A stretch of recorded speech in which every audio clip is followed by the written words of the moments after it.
Сорабан сампан бол Япончуудын бий болгосон тоо бодох хэрэгсэл. Өргөн утгаар нь хэлбэл сорабан нь тоо бодох хэрэгслээр зогсохгүй хүн хөгжүүлэх соёл, хүүхдийг төлөвшүүлэн хүмүүжүүлэх арга. Хятадын Суаньпан, Оросын Шоты хэмээх сампангууд байдаг. Харин Японы сорабаны хувьд өөрийн гэсэн тодорхой дүрмтэй тоо бодож байгаа хүн өөрөө оюун ухаандаа төсөөлөн тоо бодох үйл явцын бараг талаас илүү хувийг өөрөө гүйцэтгэх шаардлагатай байдаг. Сорабанаар тууштай зөв хичээлсэн хүүхэд тоондоо сайн болоо зогсохгүй төвчээртэй анхаарлаа дээд зэргээр төвлөрүүлж чаддаг болно. Явандаа оюун ухаандаа эрдэм мэдлэгээ цэгцэлж чаддаг. Ямар ч шинжлэх ухаанаар хичээллэх суурийг нь бий болгодог байна.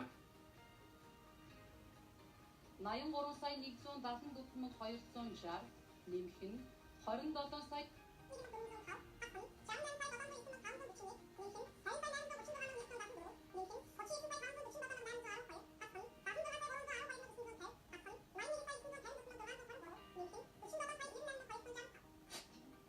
сонсож байгаа зөв хариу хасах 35 сая 11,209. За сайн байна. Хариугаар зөвхөн бүгд зөв болж байна. Ерөнхийдөө хамгийн тохиромжтой нас сорабангаар хичээлэх хамгийн тохиромжтой нас бол ерөнхийдөө 5 нас. Тэгээ 5 насаас эхлээд хичээлэх нэлээ үр дүнтэй. Ерөнхийдөө бол сорабангаар хичээлсэн хүүхдүүд одоо маш олон чадамжуудыг төлөвшүүлж байдаг. Одоо хүүхдийн анхаарал маш сайн төлөвлөдөг болсон, ной тогтоол сайжран, сэтгэн бодох болсон, баруун зүүн тарих тэнцвэртэй хөгжим гэдэг хүүхдэд одоо энэ төлөвшлийн маш олон чадамжуудыг бол хөгжүүлж байгаа маш таавартай. Манай ерөнхийдөө бол эцэгчүүд сорабан сампангаар хичээлэх хүүхдэд одоо энэ нэг математик хичээлэл илүү сайжран, манай хүүхдэд математик хичээлэл тусрагдаад байна гэдэг аягүй хичээлдэг байхгүй. Тэгэхээр ерөнхийдөө яг сорабангаар хичээлснээр зөвхөн математик хичээлэл болтгоо. Ерөнхийдөө бусад бүх хичээлүүдтэй чиг сайжруулах боломжтой. Мэдээж одоо юу гэх юм маш богино хугацаанд хүүхдүүдийн чадамжуудыг өндөр болоо хөгжүүлж байгаа л та. Одоо 4 жил хичээлээд одоо Монгол хамгийн одоо дангийн зэрэгтэй хөгжиж төрүүлж байгаа гэдэг бол энэ одоо маш өндөр одоо чадамж хүүхдэд суулгаж байна гэсэн. Ерөнхийдөө бол яг сорабан энэ болохоор зэрэг Японы стандартын сорабан л байна. Гадуур ерөнхийдөө яг нэг сорабангийн одоо юу гэдэг нь 2 дахь 3 дахь жарнаас дамжуулж ирсэн. Тийм одоо сорабанууд бас байнараа хэмжээний хувьдаа одоо жижиг хэмжээтэй.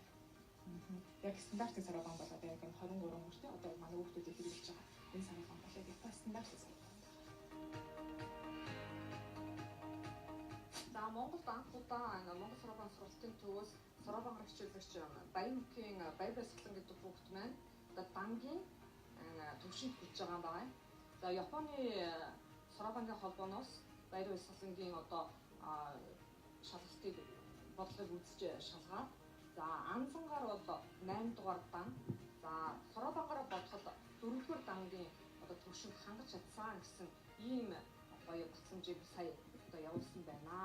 За энийг одоо Баяр Баясгаланд гардуулж өгөө. За энэ бол хурдаараа одоо олон оронтой бодох тэрнгээрээ одоо Монголд бол нэг номероор одоо жагсаж байна гэсэн үг юм байна.